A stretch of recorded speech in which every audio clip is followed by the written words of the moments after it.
आज हम बनाएंगे ये बहुत ही मज़ेदार सा क्रिस्पी क्रंची स्नैक और वो भी बहुत ही सिंपल सी चीज़ों के साथ झटपट तैयार होने वाला।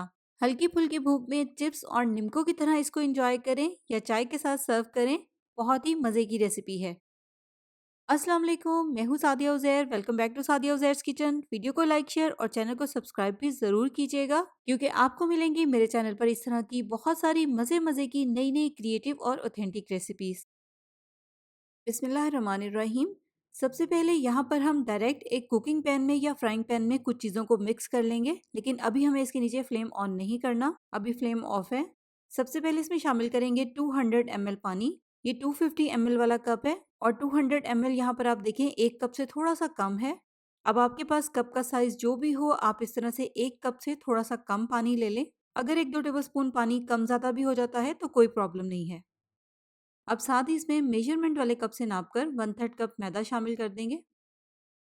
तकरीबन 3-4 टीस्पून यानी कि 1 चाय के चम्मच से थोड़ा सा कम इसमें शामिल करेंगे नमक, 1 चाय का चम्मच चिकन पाउडर, आधा चाय का चम्मच काली मिर्च का पाउडर और आधा चाय का चम्मच इसमें शामिल करेंगे लहसुन पाउडर या गार्लिक पाउडर।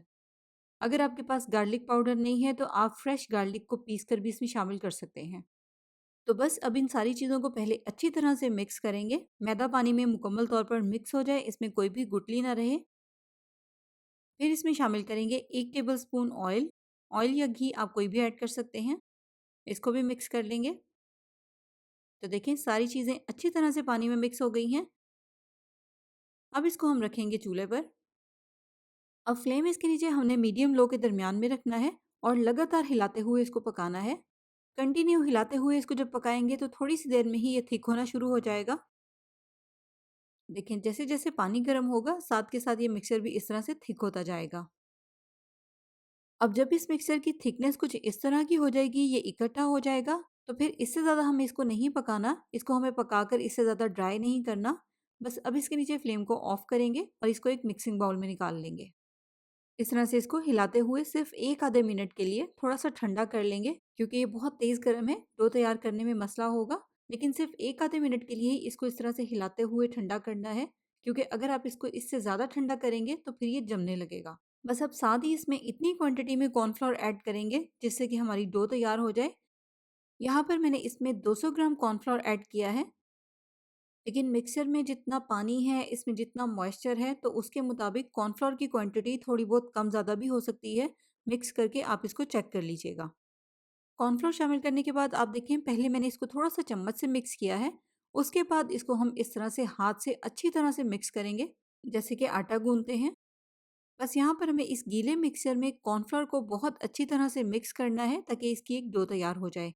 और यहाँ पर आप एक बात का ध्यान रखें कि डो ज़्यादा सख्त ना हो। कॉर्नफ्लोर आपने इसमें बहुत एहतियात के साथ ऐड करना है। देखिए मीडियम सॉफ्टली डो तैयार हो गई है और साथ ही साथ ये कितनी स्मूथ भी है।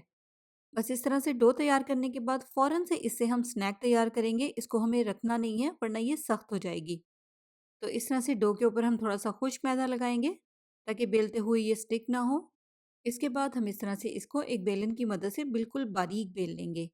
बस यहाँ पर आपने इसको बहुत ज़्यादा थिक नहीं रखना, बिल्कुल बारीक बेलना है। इसको हमें रोटी से भी बारीक बेलना है। देखिए यहाँ पर मैंने इसको कितना बारीक बेला है। अब कटिंग करने के लिए आपके पास 2-3 ऑप्शंस हैं। इस तरह से अगर आपके पास किसी भी स्टाइल का पिज़्ज़ा कटर है तो उससे भी आप इसकी कटिंग कर सकते हैं, या फिर आप इसको तेज़ नाइफ़ यानी कि छुरी से भी काट सकते हैं। देखिए मिसाल के तौर पर पिज़्ज़ा कटर या छुरी की मदद से आप इसकी इस तरह से बिल्कुल बारीक-बारीक स्ट्रिप्स में कटिंग कर लें। अब मेरे पास यहाँ पर इस तरह का एक कटर है जिससे एक ही बार में बहुत सारी स्ट्रिप्स की कटिंग हो जाएगी और वो भी ज़िगज़ैग शेप में। लेकिन अगर आपके पास ये नहीं है तो कोई प्रॉब्लम नहीं है, आप इसको पिज़्ज़ा कटर या नाइफ़ की मदद से भी काट सकते हैं जैसे कि मैंने आपको बताया है। अगर आपके पास ज़िगज़ैग शेप का पिज़्ज़ा कटर है तो इसी तरह से ज़िगज़ैग शेप में इसकी कटिंग हो जाएगी, और अगर सादा पिज़्ज़ा कटर या नाइफ़ है तब भी कोई प्रॉब्लम नहीं है। आप इसकी सिंपल प्लेन ज़िगज़ैग के बिना सीधी कटिंग कर लें। तो पट्टियाँ काटने के बाद दूसरी डायरेक्शन से अब इसकी हम लंबाई में भी कटिंग कर लेंगे, जितना आपने इसको लंबा रखना है। यहाँ पर मैंने इसकी तकरीबन 3 इंच लंबाई में कटिंग की है। अब इसको हम फ़ौरन से फ्राई करेंगे। अब फ्राई करने के लिए इनको हम इस तरह से मीडियम गरम ऑयल में शामिल करेंगे। मीडियम से थोड़ा सा तेज़ टेम्परेचर है। और साथ ही एक चम्मच की मदद से फ़ौरन से इनको अलग-अलग कर दें ताकि एक दूसरे के साथ ये चिपक ना जाएँ या स्टिक ना हो। अब यहाँ पर इनको फ्राई करते हुए आपने एक बात का ध्यान रखना है, बहुत तेज़ आँच पे इनको फ्राई नहीं करना। अगर आप इनको बहुत तेज़ आँच पर फ्राई करेंगे तो फिर ये अंदर से अच्छी तरह से क्रिस्पी नहीं होंगे। लगातार चम्मच चलाते हुए इनको फ्राई करेंगे मीडियम लो फ्लेम पर, जब तक कि इनके ऊपर इस तरह से अच्छा-सा लाइट गोल्डन सा कलर आ जाए और ये बहुत अच्छे से क्रिस्पी भी हो जाएँ।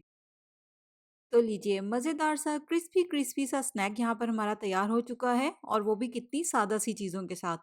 अब इनको स्टोर करने के लिए आपने किसी भी ज़िप-लॉक बैग में या एयरटाइट डब्बे में डालकर स्टोर करना है ताकि इनमें नमी ना जाए और ये ख़राब ना हो या सॉफ्ट ना हो। लेकिन 2-3 दिन से ज़्यादा इस टाइप की चीज़ों को स्टोर ना करें क्योंकि उस तरह से इनका टेस्ट ख़राब हो जाता है या फिर इनमें से स्मेल आने लगती है। और अब अगर आप इस तरह की और भी मज़े-मज़े की रेसिपीज़ देखना चाहते हैं, तो उसके लिए आप मेरे यूट्यूब चैनल का लाज़मी विज़िट करें। आपको मेरे चैनल पर बहुत सारी ऐसी रेसिपीज़ देखने को मिलेंगी, जो कि यकीनन आपको बहुत पसंद भी आएँगी।